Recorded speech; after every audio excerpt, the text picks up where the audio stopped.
Good morning, good afternoon, or good evening, wherever it may be, and welcome to today's webinar on the Future of Events 2023, presented in partnership with Cvent. We have a great webinar here this morning, today. Very informative and enlightening presentation we'll have, followed by a fantastic panel discussion with great speakers. But before we begin, let me introduce myself.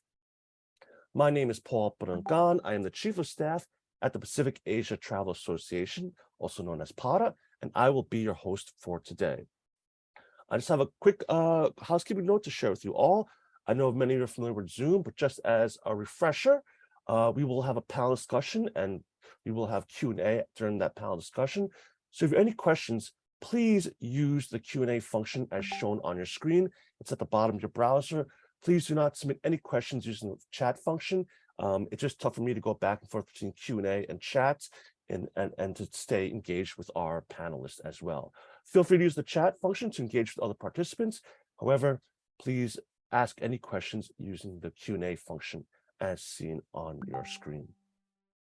Next, just on the agenda, we have one presentation here from our member at Cvent. That'll be followed by panel discussion and Q&A. So without further ado, ladies and gentlemen, please welcome the Regional Sales Director at Cvent. Ladies and gentlemen, please welcome Mr. Harsha Hariharan. Harsha. Ladies and gentlemen, thanks for making the time today. Thank you, Paul, for that nice introduction. So I get the fun challenge of presenting what our business does and some great trends in the market. I hope everybody can see the forward-looking statement there. Could I get a thumbs up if that's possible? Looks great. Looks great. Thank you very much. So let's get started on today's presentation. So my name is Harsha. As you mentioned, I'm the Regional Sales Director here at Cvent, based in our Singapore office. And a little bit about myself before we jump in is I've been with the business for about 10 years. So I've really seen a transformation of the impact that technology, which is what Cvent offers, for the meetings, events, and corporate travel sector.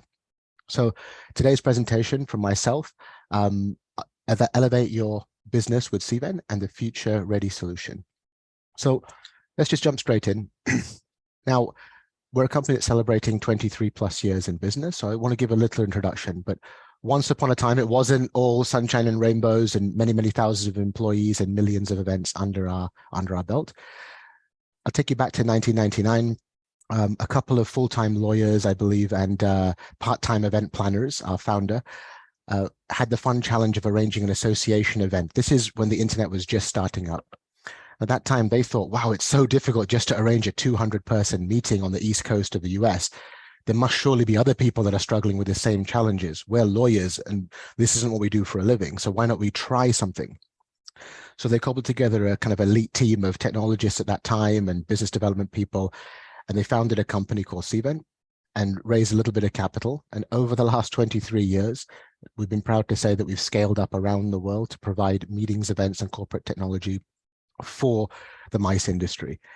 And a lot of the initial founding team are still there.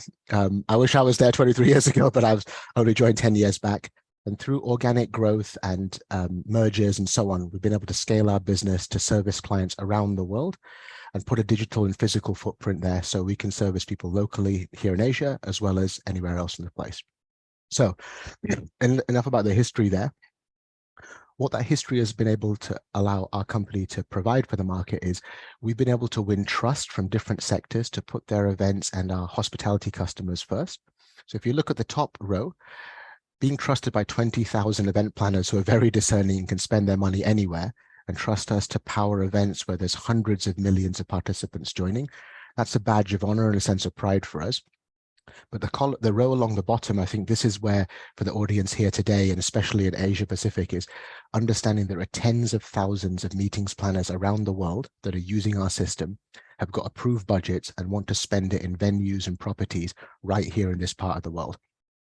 So in 2021, the amount of sourcing that came through our system, people looking to spend money, total dollar value was over $9 billion.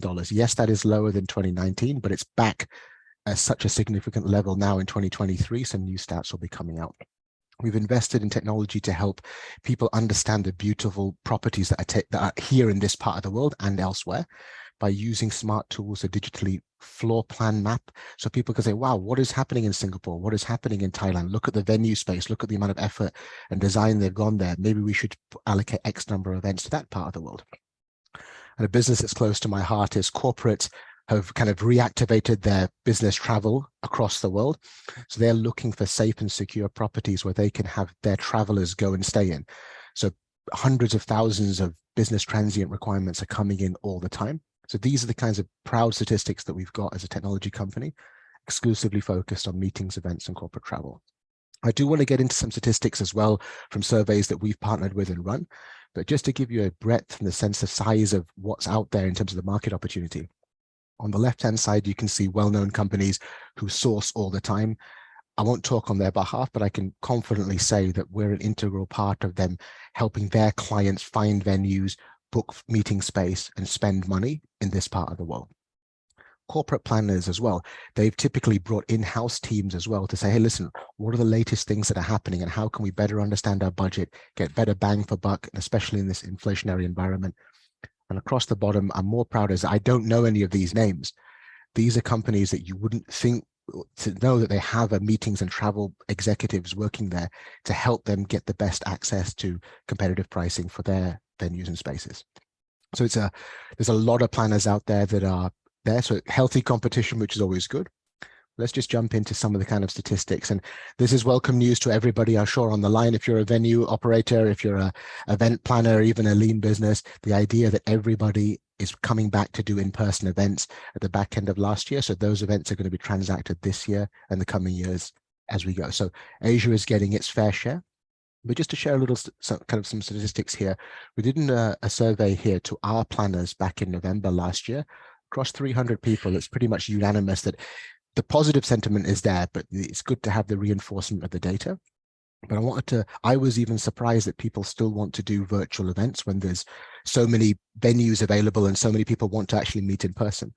But there's some use cases I'm going to share with you later on that will kind of highlight it's the horses for courses. There's a right format for each one. Luckily, we offer both services. So the majority of planners, we believe 75% of them are to host more in-person events in 2023 than even pre-pandemic levels in 2019. So if you add up the numbers, maybe it's hybrid, maybe it's in person, there could be some virtual, but people are spending and allocating resources to do this. That's good news for those of you on the line. Now, from a corporate travel perspective, is the part of people are the real experts in this. I won't take away any of the discussions from the later in the panel, but corporate travel and with what we do as a business, it's pockets of different things are happening. So in some territories, it's 100% or even more than that. Other countries, based on the infrastructure that they have, it's going to be reliant on what's available there and whether corporate planners want to allocate those resources there. What we can say is, and just to give you some stats here, is we're seeing buyers continue really to access their kind of what is the big priorities for them. Is some of them are cost cutting, some of them are trying to really handle this inflationary environment. But I guess the challenge for anybody is what are the new properties that are available? What are the new facilities, new creative things that event planners can bring to the market? So the stat on the left-hand side is they have to factor in inflationary costs. 81% say the budget travels will rise simply because the cost of doing business, the age of free or cheap flights in essence is over. So these things have a knock-on effect, but nearly 3/4 of travel planners expect that their travel volumes in their organizations are going to increase. So for those of you who've got venue space, those of you who've got beautiful hotel rooms, you're going to be doing very well this year. One thing that is a kind of near hit or miss when it's like a 50% statistic, the state of travel on their agenda where they want to have outside of their domestic market. So maybe Americans doing events outside, they're still uncertain. But we do have a full copy of this survey and it can do a much better kind of representation when you really drill into the numbers, which we'll make available through our website. Now, let's jump into, make it a little bit about ourselves as what have we been doing in those 23 years? And I think the easiest way to explain the Cvent ecosystem, for those of you who may not be familiar, think of this things like eBay or Alibaba or Amazon is they don't really own their own products and sell. What they've done is created an environment where other people can benefit. So our goal is really to bring marketeers and planners, people who arrange events, and bring them into an ability where they can connect with venues, convention bureaus, so they can start sourcing their projects, they can start committing dollars and cents to different territories and to actually conduct their events. So what Cvent does is we provide the marketing and the software solutions to the destinations, the hotels, and our venue partners on one side of the equation. And the other side is really my book of business, which is the event management solutions to help people source the venues in the first place, event planners to have the registration tools, the mobile apps, and all the heavy lifting done through technology. This nicely positions us in between to really get a better sense of what's happening in the market and the trends that are there. Let's just jump into a couple of these solutions before we really get to the panel discussion at the end, which is what I'm more excited about as well. And let's look at some of the event marketing solutions and management solutions that have been updated pre-pandemic to now, so you can see some of the new things that are available. So really what we've done is, and this wheel is really my wheelhouse, is we've looked at end-to-end, what does it take to conduct an event if you're a corporation or if you're a planner. There's 4 stages that we've identified that cause the most friction: the planning phase, the promotion phase, the day of the event execution, and then the reporting and the post-event structure. So if I just move around the wheel here real quick, is we've got all kinds of tools that help you understand how many events and meetings are taking place at a company, the budgets associated with it. We have the largest network in the world of venues with digital floor plans, speaker management tools, so that the planners can really get their hands around the logistics side of running the event, all the pre-event work that needs to be done. Moving through to what really built our business, which is managing the actual guest experience from registration to invitation to badge printing and even mobile apps recently. But what we've also layered in is to help clients who maybe have different formats. So some days you could be doing virtual events like a webinar like this. Some days you could be doing an offsite event taking place in Thailand. Having one vendor approach to address all of these is what Cvent provides. Good news is it's a modular system, so it's accessible to businesses of all sizes, not just reserved for major corporations. Non-profits have found a way to leverage our system to get better results. Just a quick snapshot of an idea is, if you're an event planner and you pitching for a project and say, for example, you win it, some of the differentiations is what you need to present nowadays. It's not just, can you source a venue? You need to have the tools and maybe the toolkit along with your creativity to really show the corporations or the government entities that you're arranging the event for is how you run it, how you reduce risk, how you better manage those attendees. So you would have a dashboard, you turn on the features that you want. I need to manage registration. I want to offer a multi-language mobile application. Wait, I need to find hardware in a foreign country to do badge printing. These are the kinds of things that Cvent can help you do. End-to-end, scalable for any event or size, even virtual. So this innovation is something that our management always insisted on from the beginning, is we need to have an open platform that plays well with other systems as well as our own, so that you are able to license flexibility.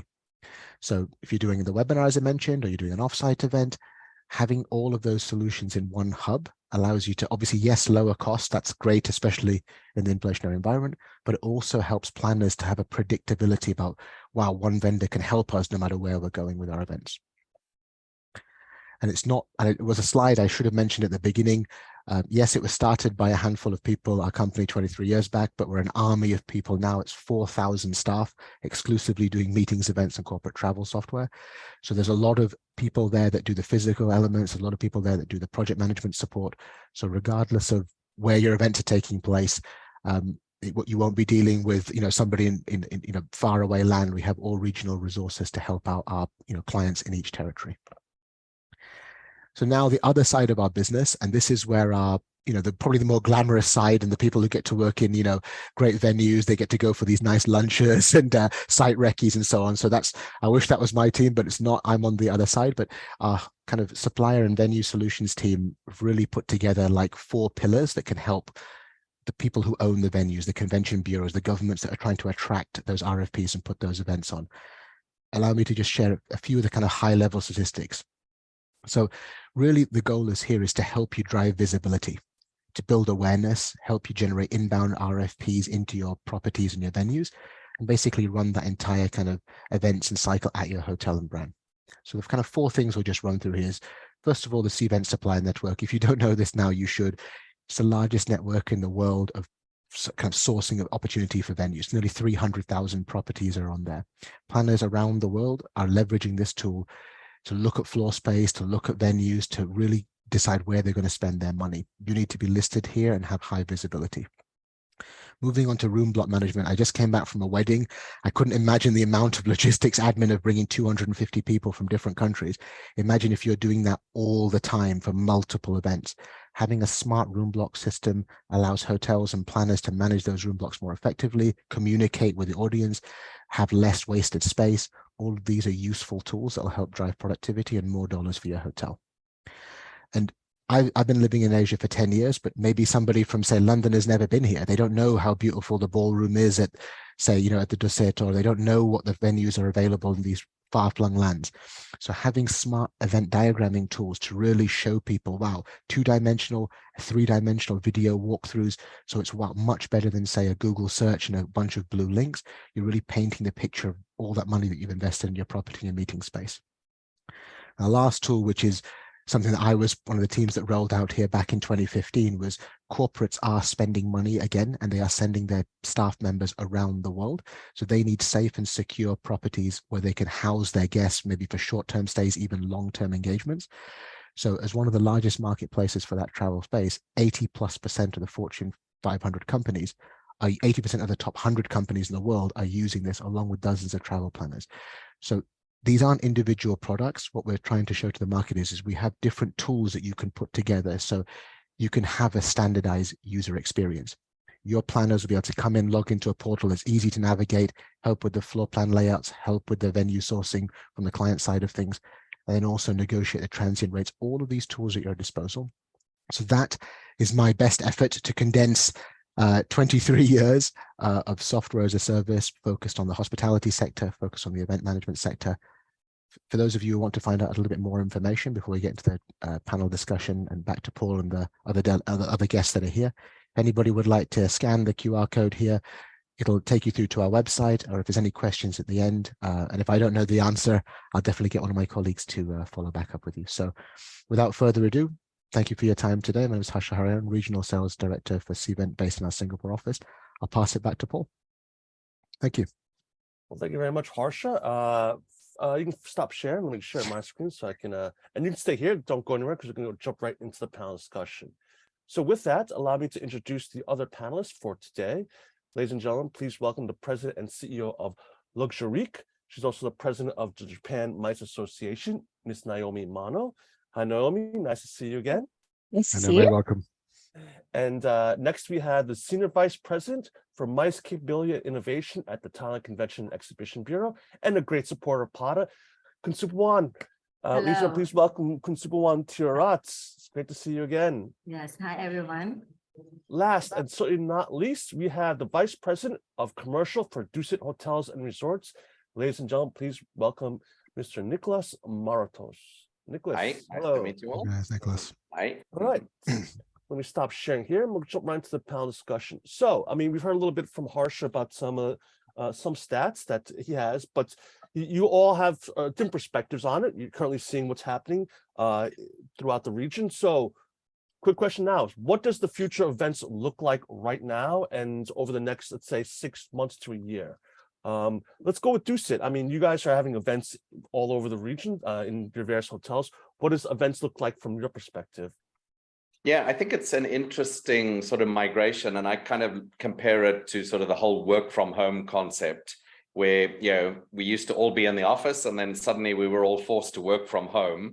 And now we're all in some version of, work a few days in the office and work a few days from home. And I think similar for meetings, we went from in-person to sort of Zoom only and then into a version of hybrid. I think in the short term, there's a big phase of trying to get everybody together. And I hear many stories of sort of colleagues meeting each other for the first time. They worked together for 3 years and have never actually met. Dusit, we actually have our leadership conference happening next week. And many people are meeting for the first time. But I think in the medium term, once sort of people have got to meet each other, I think it's a combination of, maybe it's not everybody in person, it's a subset of people in person and other people, dialing in for part of the session. And actually, that's what we have next week for our own conference. We have 150 people in person, and a few hundred more dialing in for some of the sessions. So I think it's hybrid for a long time to come, and then I think it'll morph and look different. I think the exciting part for Asia, on the whole, there's growth happening all across Asia. So there's always the need for companies to expand and have more people. And I think nothing beats in person. I think we're all probably guilty on this call of doing emails and doing a few other things at the same time. Whereas in person, is different, and you're kind of much more focused and in on the session. But then on the other side of that, there's the whole sort of ROI and your finance, having an understanding of what could be saved during COVID, and do we really need to spend all of that money in the future? And flights not helping the whole puzzle of suddenly needing or having the ability to get people together. 100 people in Bangkok looks different from what it did 4 years ago. So I think it's variations of, and I think every meeting will look different, and every company will tackle it differently. And there might be one in-person meeting, and then the next one is a combination. So I think there's no set answer. So that's a long answer and no real answer, but I think it's fluid. Well, and Supawan, I know Thailand's doing great with the numbers. What are you seeing? What are you seeing on your end from your stakeholders in terms of the future events? The current state events and the future events over the next year. Yes, actually, I support the in-person event, but amazingly, as Harsha just mentioned about virtual, because when organizing the virtual, it's no cap for the number of audience, right? But for the engagement and so on, you hardly predict. But anyway, for Thailand, it's increasing in-person events along with the hybrid event, because I believe during the pandemic, everyone get used to work from home and online options that flexible for them. For Thailand and in Southeast Asia, I see the sustainability. We cannot admit that as an SDG and also national policies, we all looking forward to have the sustainabilities in the event, which is not only caring for the planet, but we are talking about caring for the communities also. Yep. And sustainabilities is more concerned nowadays. Example of Thailand, when the government announced that we have to be the carbon neutral countries by 2050, so Right. we are heading to the carbon mission or carbon calculating. So transforming from the green meeting to sustainable event. Right now, we are heading to doing the carbon reductions in all events, partnering with our Thailand green gas house agencies. We are doing right now the application and calculations and promoting these carbon emissions reductions to all events and to all the corporates. Another trend that I think we should focus on, especially with the DMO, is about the authentic destination, because our target, especially for the MICE business, they are looking for the local wisdom, during that event or before or after post event, they would to be extend their stay more and to learn more about the destination. So how can the countries, the communities, the city, the destination offer more authentic culture, significant, real, the unique destination. Otherwise, every destination will be the same. And this also would lead to the new term. Actually, it's not so new, but we see more growing in term of leisure travel. People travel while they are working, especially with the business event. They come for corporate meetings, incentive, or even the conference, and they would like to spend more time, not only during the event, they come before and then the post tour. So the important is that when this leisure travel is growing, how can destination and city are ready to serve them? So a lot of preparation and readiness, not only in terms of attractions, information about the cities and convenience, easy to access would be, one of the points that the destination or the country has to be concerned. And one thing that I think it's also a trend in this region is EDI. I'm not sure. EDI strategies. EDI stands for equalities, diversities, and inclusions. So everyone would like to be treated equally and the same. And organizer, not only corporate, planner, MICE operators, facilities, destination has to concern about this the EDI group. And when planning the event, we have to look into what not only what they need, but it's not just should be facilities to manage to support them, but it must be, you know, it's a must that we have to be ready for and open the opportunities widely to access to the shows. Right. And last strategy that I see would be on data driven. Admittedly, in our MICE industry and also some tourism industry, we have a lot of data in our fingertip, but how can we use this quality data, you know, especially how you can use this data to help doing the strategy for MICE industry, especially in Thailand.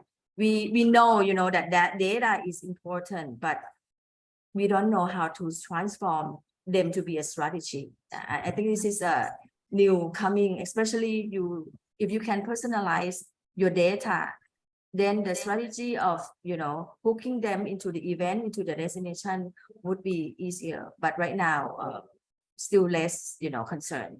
Yes. Oh yeah, I definitely agree with that. I mean, I'm seeing that a lot, especially with our events and the people we're talking about. I mean, even the first part by sustainability, getting that data for sustainability is a big challenge, right? Getting that energy usage, waste management. Yeah, definitely a lot. I agree with that, and I'm seeing as well. But Naomi, you know, Japan's it's a large market. So what does it look like in Japan? Sort of what's currently going on, and you know the trends and the future events in Japan, your country.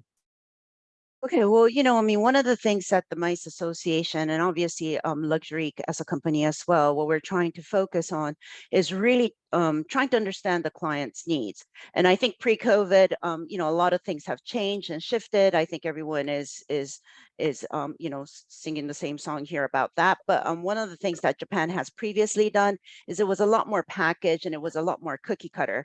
You know, everyone is expecting, especially, you know, in terms of meetings and events, every company or every event wants to be unique in some way or another for it to justify people being together or gathering together. So what are these new trends? I know, Supawan, you mentioned about sustainability. You know, the equality and inclusion. We've got a lot of clients wanting women, you know, and women in power kind of themes. There's a lot of the sustainability component. There's a lot of wellness as well that has been of high interest to a lot of our clients wanting to come to Japan.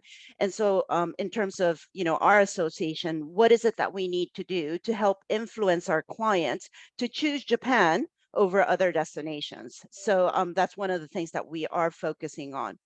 But in terms of, you know, some of the needs of what our members have, you know, I mean, this whole shift in the dynamics of being, is it hybrid, is it virtual, is it, you know, you know, a lot of our clients are initially asking for on-site, and then they're shifting to hybrid. Yep. And so everyone is always looking for being able to be flexible, because some of our clients obviously have guests that we're planning to attend but can't attend. So they always want to be able to offer that sort of the hybrid component of it. And in order to do that, what is it that we need to do to help educate the needs of the planners, you know, especially the local planners? And one of the things that we're finding now is even the corporates are looking for newer destinations. I know, Supawan, you mentioned, you know, some of the other destinations as well. And how the destinations can be more inclusive, but it's the same in Japan as well, because it is a very, very diverse, you know, stretches very, you know, you've got the winter areas all the way to the summer areas. And what are the things that we can, each of the destinations, do to really provide, because it's, especially with meetings and incentives, it's not just about the meetings and the conference room, it's about the activity you can provide, it's about the networking, you know, the team building activities. And that's the component that's actually seems to be providing a lot more weight on their choice of destinations, because it's not just the meeting conference room component. I mean, they're getting together for a reason. So to make it tailored and unique, how can we do that? So that's really what our focus is on. Right. All right. And Harsha, I think you wanted to chime in there. So what are your thoughts? Yeah, I'm loving what I'm hearing, and I think from hearing from this from Naomi as well, is talking about high qualities of personalization that's required to differentiate your offering is great to hear. From Supawan talking about, like, there's so many there's government initiatives that are much bigger that are taking place that have a certain push and pull factor. So there's event planners' life has not gotten easier, we can say that. And also with, like, Nichlas talking about the properties there, about having flexibility of the formats that you want to do. There's a lot going on, and just I'll try to trade on my CEO's words. We do an annual conference in Las Vegas and in London, Cvent Connect. 3,000 event planners and hospitality people are there, and he says we're entering in, and we're currently in the golden age of events. Guys, the opportunity at the moment is absolutely wild. It is unprecedented. The amount of projects that we're fielding are things that we would never even have seen 2-3 years ago. I can tell you this: governments in Eastern Asia, they're mission driven with a focus on drawing inbound investment and all the other things for their people. And then you have private enterprises that are focused, some of them mission driven, but all of them have a profit motive. So these two kind of pillars of where all the money is, they are distributing that money. Budgets are being allocated at this very moment. That is absolutely happening. I can tell you, just walking down Orchard Road in Singapore, for those of you who don't know, last year Hilton spent 150 million building their largest Southeast Asia property. Pullman just opened opposite. Edition Hotel is opening up here later this year. Dusit has a beautiful property on the other side of the water, beautiful. Yeah. And then also there's Grand Hyatt, Mandarin Oriental spending similar 8-figure sums on updating their properties. They are not doing that to do any other reason apart from they want to service the market and differentiate. They want to get their fair share or disproportionate share of the market. So the opportunity for events professionals of all ages is wild. It's busy. But the real thing is the companies that are leading, obviously as a technology company, we don't mind if it's virtual or hybrid. It's the companies that are leading technological change, have access to data, understand personalization, have flexibility, are going to get what they get. They're going to get their share. And the last piece before I punt it onto the kind of next thing is just, I think it's, it's really kind of exciting time to be back in this space. So, looking forward to seeing some of the other questions. I'll say there's a client in London. It's a non-profit foundation. They have 800 members. They're charging $60 for a ticket for their event. They have a celebrity who's their brand ambassador turning up for 15 minutes.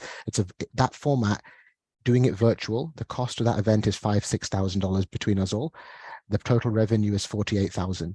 A non-profit foundation generating $40,000 cannot afford to fly 800 people to any destination, but they can offset some of those costs. So it almost doesn't matter if it's virtual or hybrid or in person. There's enough market for everybody to do something. As long as we do it better and better each year, all of us will get, the venues, the planners will all get their share. So that's the kind of speech presentation. It's a great time to be in this space. So I'm looking forward to seeing what the venues and the planners come up with in terms of creativity. Yeah, Nichlas, you have your hands up? Yeah, I do. So I think my fellow panelists touched on a few words that I think are core to this. So I think sustainability, people are just expecting a more sustainable experience. So that I think is a given. I think authentic, people are looking for something much more authentic. Experience, it's sort of beyond the conference room. What is the full experience? Wellness was sort of another topic that was spoken about. I think, COVID kind of taught us that we need to look after ourselves a little bit better. So how do we bring that into the conference experience as well? And then I think sort of what we at Dusit term locality. So how do you make an experience in Phuket look and feel very different from Singapore, etc.? But I think over and above sort of those, let's call it buzzwords, I think flexibility is the core thing. I think any meeting planner is looking for flexibility. And I think it was kind of a necessity during COVID, but now it's kind of become an expectation. I think the other thing that all sort of event planners are looking for is options. And almost they need to know the options that they don't even know are options, because it's all kind of moving and changing.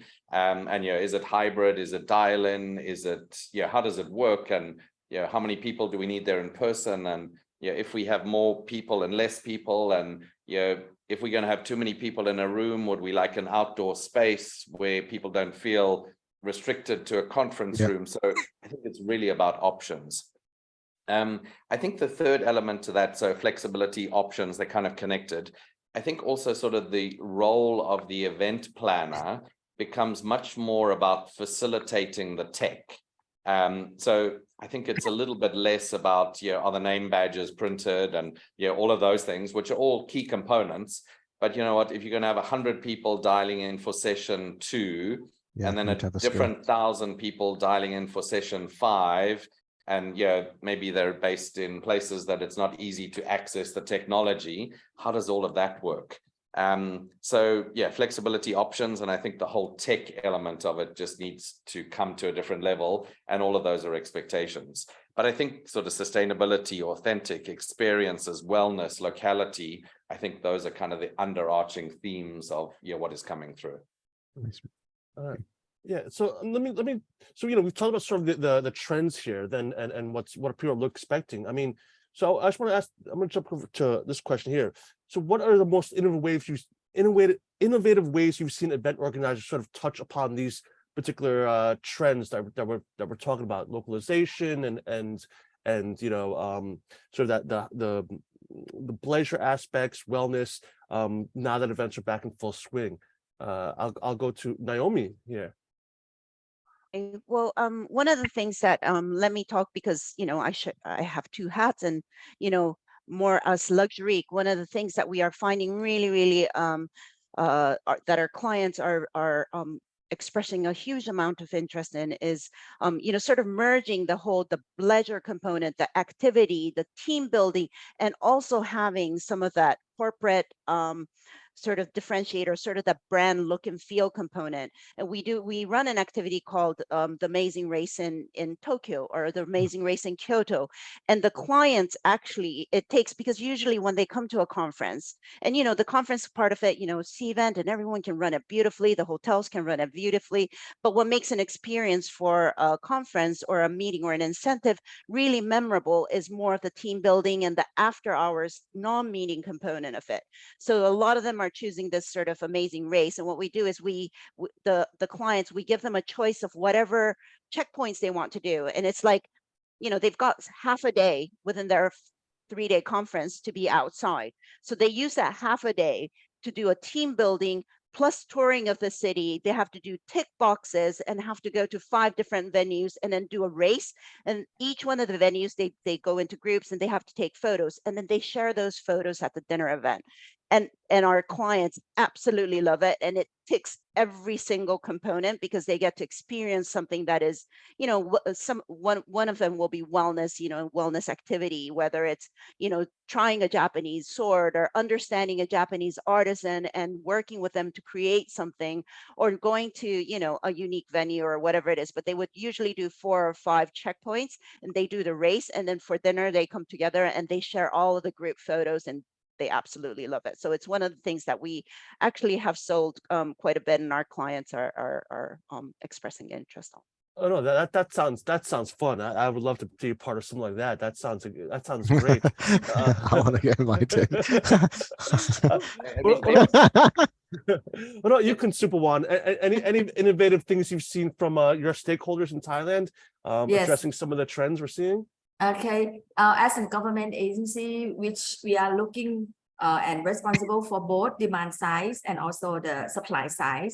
For demand side, during the COVID changed the perspective of our audience, especially the attendees, a lot.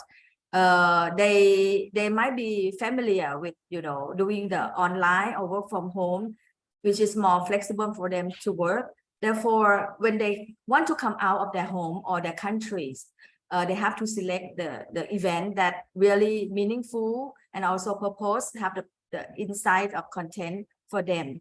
And this, we in the other way around, we have to support how our supply chain in the ecosystem be ready for this high expectation that beyond or more than ever before.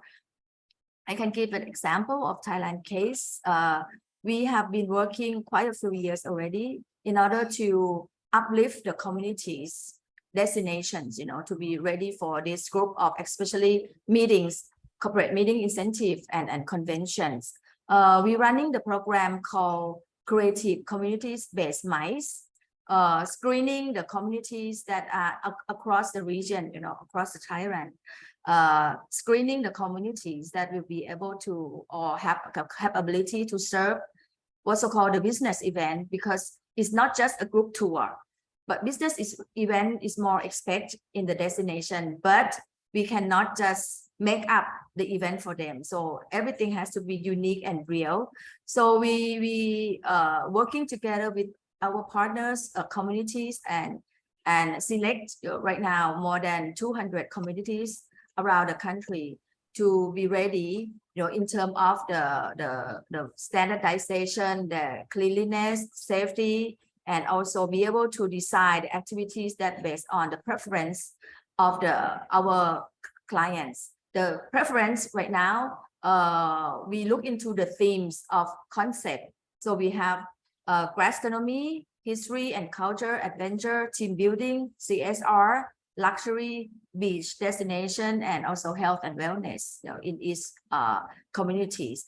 And we also uplift the premium product in the communities to be able to sell to the corporates and hotels, for especially for the MICE client. And we are supporting farm to function program so that all supply chain, they no need to use the middleman, but they can also, have the link and connect with the farmer, agro business directly. Especially this year and next year onward, we will focus on the social enterprise, because this opportunity to support social enterprise, meaning that you give opportunities for the corporates and delegates to get a hook into, supporting community, societies, and at the same time, our environmental issue in that area too. Wow, that is fantastic. That's fantastic here. But I know TCEB, you guys do a lot of things, man. That's really great to hear. And Nichlas, what's some innovative things you've seen from your clients at some of your hotels? Actually, I can tell you about two things that we are going to have at our internal conference next week. But are actually things that we've tested out with a few different customers, and people love it. So on the wellness side, we are starting one of the mornings with a sound bath. So an experience that you might normally have in the spa, we're bringing into the conference room, where everybody will go through a sound bath experience. On the sustainability side, Dusit is one of the first companies that has a full rice program from procurement, so the sort of whole farm to table, but we actually work with farmers to grow the rice, and then we purchase the rice from them. But we will take the meeting attendees on one of the tea breaks into the rice farm, and they get to mingle with our pet buffalo and see the rice production actually happening. Hey, that's fun. I think a big part of all of this is creativity. How do you just bring different experiences to life? Because I think previously maybe we had things in boxes. A sound bath was something that you did in the spa. Sustainability was kind of something that got spoken about, and it was kind of there on the annual report, etc. But how do you bring all of these things to life and in a different way, and maybe break the boxes open a little bit? So wellness is in the meeting room. Sustainability is a tea break option. So I think there's a lot of creativity. And the great thing with it, I think the customers are driving this. So it makes us as hotel operators need to think differently and creatively to come up with different experiences. So it's not just 2 days in the meeting room and a gala dinner, but it's much more than that. Oh yeah, I think one of the things I heard before is for 3 years everyone was stuck in a box at home. So now do people want to go to events and be stuck in a bigger box with a bunch of people? I think no, and it's great to hear about all really all the innovative things that are happening there. It's something that people should take note of it, and sort of the blending of that experience and that conference and that team building that's happening in your respective areas. So we talked about some of the trends. Supawan talked about some of the trends. I mean, we all talked about some of the trends, especially sustainability. So I want to talk about really to deduce it. I mean, about sustainability being a big thing. How do hotels need to sort of address that and some of the other future trends that are happening? So, how data is being used and how data is being used for sustainability, or data is being used for marketing purposes. How do hotels and venues need to react to these trends? Yeah, I mean, I think the big disruption in my mind is technology. So yeah, good that we have Cvent on this call. But I think whether it's in the planning and I think Group 360 are doing interesting things with being able to book function space and small meetings online, and Cvent and with their recent purchase, I think that'll be interesting and exciting. But I think meetings is the last space that technology is really going to come. I think it's happened on the distribution space and corporate space, etc. So I think technology will be a big disruptor, and good that it's coming to the meeting space. And then on the event delivery side, I think it's more about the pieces that we sort of spoke about already. So authentic experiences, sustainability, wellness, locality. Those are kind of the themes, but I think it's general themes across the industry that what meeting planners are looking for, and how do we adapt everything that we do so it's sort of not cookie cutter. Okay. And Supawan, do you want to add some thoughts to this on sort of what hotels and destinations need to how to react to future trends or next disruptions?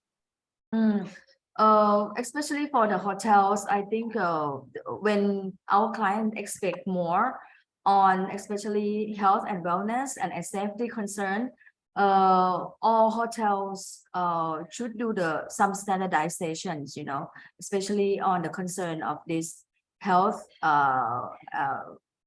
healthy and safety environment. And plus, I can see that the trend is growing in terms of using the technologies in the hotels, especially when we're talking about business event. Before, sales may do only the sales, and facilities, the venue. But when the trend of digitalization technology increasing, their staff or they might, combine joint venture with their partners, doing more program or selling their space, not only the space, but plus the innovation and technology along. This is for the hotels. But for Thailand, when we're talking about trend, it's quite tough for our stakeholders to learn, what will be the future trend. So what we prepare for them as a government agency, we create the platform called Intelligence Centers for MICE. This platform already been introduced actually during the COVID, so almost 3 years, almost 4 years already.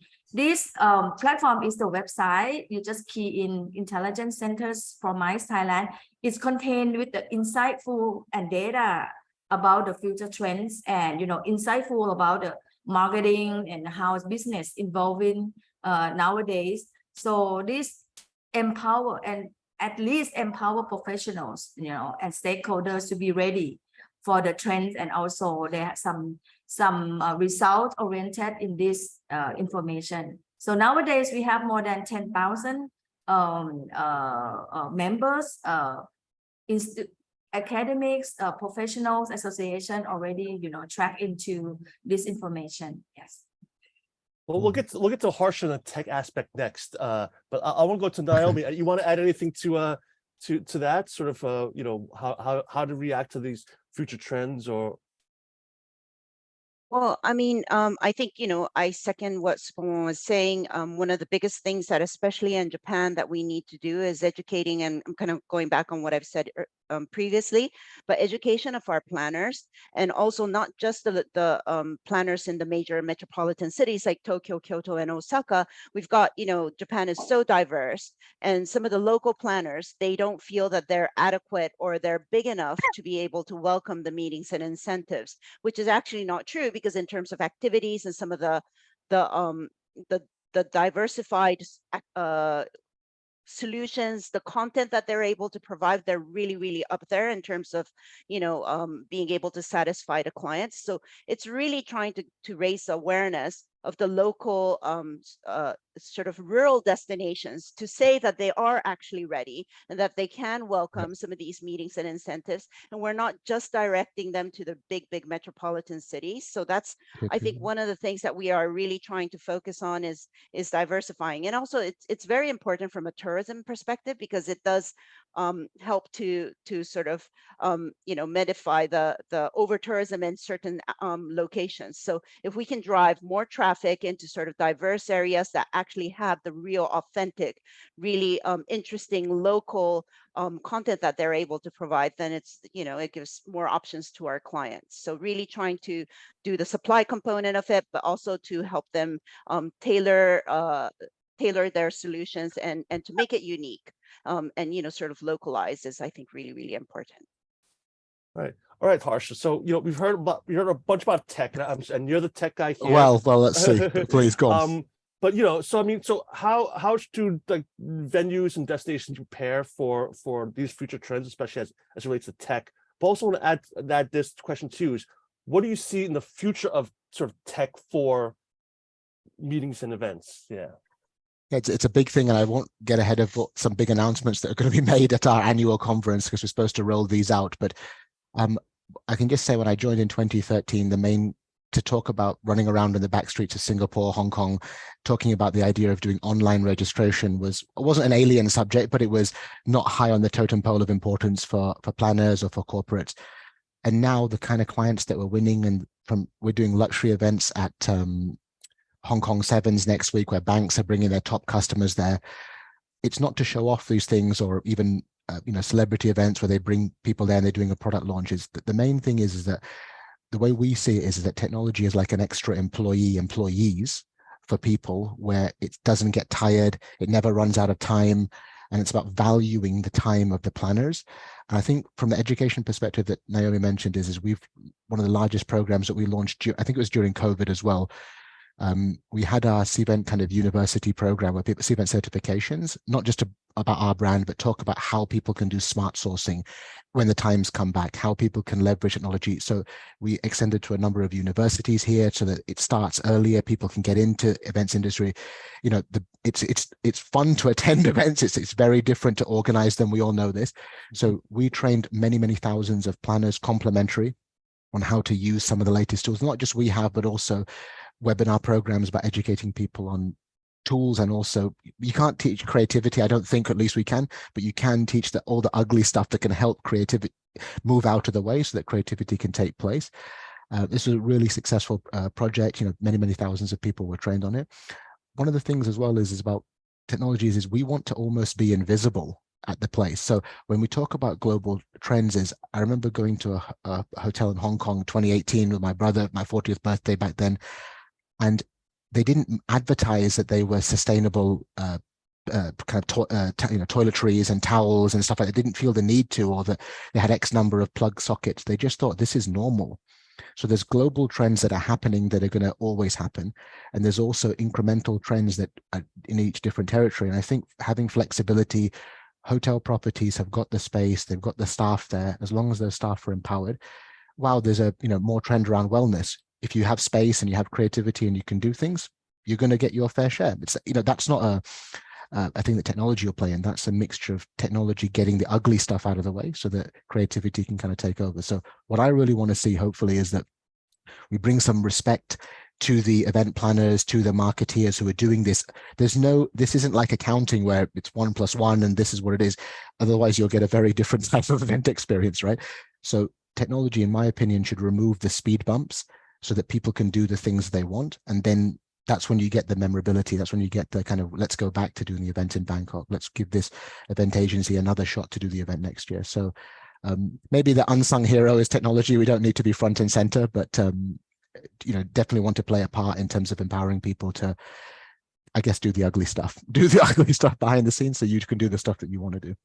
All right. Well, I think we're running out of time. So I know Supawan has a hard stop.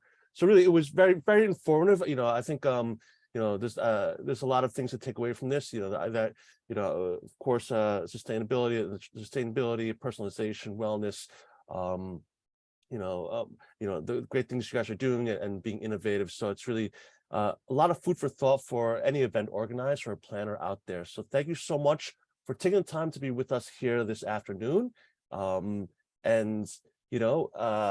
I will let you guys go back to the rest of your day while I do a quick wrap up. So thank you so much, Nichlas, Naomi, Supawan, and Harsha. Thank you all. Good day, everybody. Thank you. Okay. All right. Well, thank you guys so much for joining today's webinar. I hope you found it very insightful. If you've missed any part of this, this is actually on our YouTube page. It's actually being streamed on that page right now. So you can always go back and view it if you've missed any part of that. So before we close today's webinar, I do just wanted to share a couple of updates. So if you enjoyed today's webinar, please do join us for future webinars. Our next webinar is on Monday, and this is Mapping China Travel Sentiment and Expectations. We have 3 speakers from TCI Research, GoCity, and Trip.com. So if you're interested about what's happening in the Chinese markets, do please join us on Monday at 4 p.m. Singapore time. It's a 1-hour session, so registration is available today. Just go to our website. Our next webinar is on Wednesday, March 29th, and this is Delivering Sustainability Inspiration for 2023. We're going to interview a couple of our Pot of Gold Award winners. We'll also be launching the Pot of Gold Awards for this year, so please do keep a lookout for that. In terms of our physical events, please do join us for a Pot Annual Summit at Adventure Mart 2023 from June 29th to June 1st in Pokhara, Nepal. So this is a conference and a B2B mart that's spread across 2 days. Of course, if you're a board or executive board member, or actually a member, you will have our executive board, and AGM on May 29th. Registration is open today, so please do register for this event immediately. Next, we have our Pot of Destination Experience Forum and Marts. Sustainability in Action is the theme. This is taking place on June 21st and the 23rd in Kuching, Sarawak, Malaysia. This is, of course, a conference and a mart, as well as a destination experience. We have 3 different experiences that you can choose from. Registration is open today, so do join us in Sarawak, Malaysia. Last and certainly not least is our Pot of Travel Mart. This is happening in New Delhi, India, in October 4th to 6th. So we'll have more information about that event in the upcoming weeks. But you can learn more at our website or by scanning the QR code as shown on the screen. Just to let you know, we do have bundle packages for our events. So if you want to register for all 3 of them or 2 of them, we do have special pricing for those bundle packages. So please do contact our events team at events@para.org to find out more about those bundle packages. Or if you want to find out about any events, more about events, please do contact them, or you can always contact me. My email here is paul@para.org. You can find out more about our website, about the events, about the webinars, or if you're not a member, how to join and become a member. So with that, I'd like to once again thank to all of our speakers for taking the time out of their day to be with us this afternoon. Of course, thank you to our members, our partners, our chapter members, of course, our executive board and board for the continued support for the association, without which none of this would be possible. And last and certainly not least, thank you to all of you for joining today's webinar, or if you're watching this on replay, thank you for taking time to watch us on replay. And with that, thank you so much. I will see you on Monday for the China webinar. With that, have a good day, stay safe, stay healthy, take care, and goodbye.